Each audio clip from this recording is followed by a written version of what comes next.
Hello বন্ধুরা, এ দেখো আমি দুপুরে খাবার থালাটা সাজাচ্ছি। এই যে ভাতটা বেড়ে নিলাম, এখান থেকে হাঁড়ির থেকে ভাতটা নিয়ে নিলাম।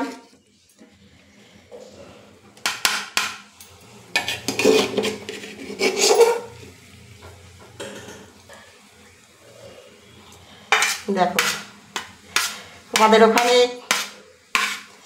কি বৃষ্টি হচ্ছে? আমাদের এখানে বৃষ্টি হচ্ছে, তাও প্রচণ্ড গরম, একটুও ঠান্ডা হচ্ছে না। দেখো এই যে ভাতটা আমি সাজাচ্ছি।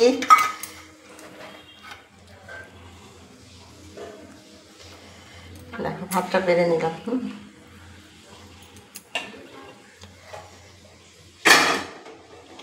ভাতটা বেড়ে নিলাম, যে সাথে দিলাম একটু লেবু, দুটো লেবু দিয়ে দিলাম, আর দিলাম কাঁচা লঙ্কা। তারপরে দেবো এই যে এখানে কুমড়ো ভাজা, মিষ্টি কুমড়ো ভাজা। দেখো এই যে এখানে মিষ্টি কুমড়ো ভাজা রয়েছে, এখান থেকে ভাজাটা দিচ্ছি আমি।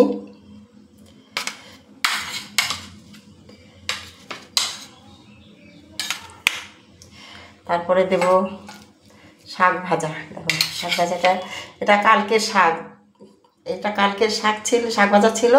আমি এটাকে আজকে আবার একটু ভেজেছি, আজকে আর একটু তেল দিয়ে ভালো করে গরম করেছি, শাকটাকে ভেজেছি একটু ভালো করে। দেখো শাক ভাজা দিয়ে দিলাম।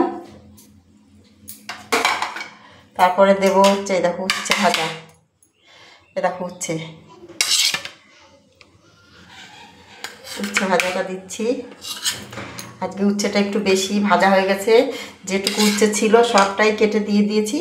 যাই হোক একটু ভালো বেশি করেই খাবো, আমার আবার উচ্ছে করলা ভাজাটা খুব ভালো লাগে খেতে। দিয়ে দিলাম। আর দেখো এখানে আছে বাটি, বাটির মধ্যে তরকারিটা দেবো। দেখো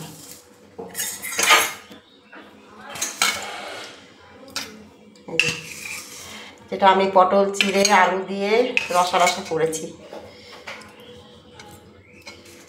আলু আছে, পটল আছে, আদা চিড়ে বেটে করেছি আমি।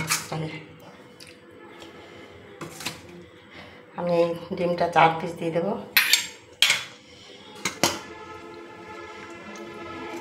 একটু দেবো,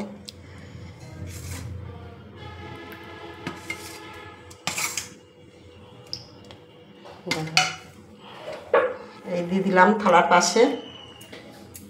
আর সঙ্গে কেটে রেখেছি, দেখো একটা আম কেটে দিলাম, কারণ ওই দুপুরবেলায় যদি আমটা না খাই না, তাহলে আর পরে খেতে টাইম পাবে না তোমাদের দাদাভাই, সেই বেলা গড়িয়ে যাবে আর খেতে টাইমে পাবে না। দেখো তো কেমন হলো থালাটা সাজানো।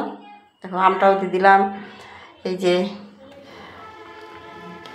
আছে ডিম দিয়ে, আলু দিয়ে, পটল দিয়ে ঝোল, উচ্ছে ভাজা, শাক ভাজা, কুমড়ো ভাজা, লেবু, লঙ্কা, সাথে একটা আম কেটে দিয়েছি। ঠিক আছে, টাটা।